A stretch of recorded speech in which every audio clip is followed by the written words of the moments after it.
گھر کا خاص وظیفہ گھر میں برکت کے لیے، گھر میں سکون کے لیے، وہ گھر کہ جن گھروں میں بے سکونی ہے، وہ گھر جن گھروں میں بالکل جو گھر ویران ہونے کے قریب ہیں، اور وہ گھر کہ جن میں کسی کو داخل ہونے کا دل ہی نہیں کرتا، یعنی بالکل بے سکونی اور ویران لگ رہے ہیں وہ گھر۔ اگر آپ چاہتے ہیں کہ آپ کے گھروں میں برکت ہو، اگر آپ یہ چاہتے ہیں کہ آپ کے گھر میں اللہ کی رحمتیں نازل ہوں، آپ یہ چاہتے ہیں کہ آپ کے گھر میں سکون ہو، اور آپ یہ چاہتے ہیں کہ آپ کا گھر جو ہے جنت کا نمونہ پیش کرے، تو آپ نے اس کے لیے کیا کرنا، اس کے لیے خاص وظیفہ آج آپ کو بتانے لگے ہیں۔ اس کے جو خاص وظیفہ ہے ویورز، آپ نے یہ پڑھنا ہے کہ بسم اللہ الرحمن الرحیم، اللہم لک الحمد لا الہ الا انت ولک الحمد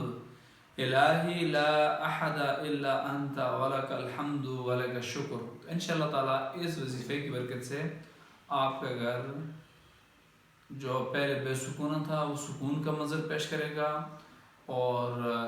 لوگ آپ کے گھر کی انشاءاللہ تعالیٰ سکون کی وجہ سے مثال دیں گے۔ اور اس کے ساتھ ساتھ آپ نے نماز جو پوری وقت پر پڑھنی، 5 نمازیں پڑھنی، تہجد کا خاص خیال رکھنا ہے،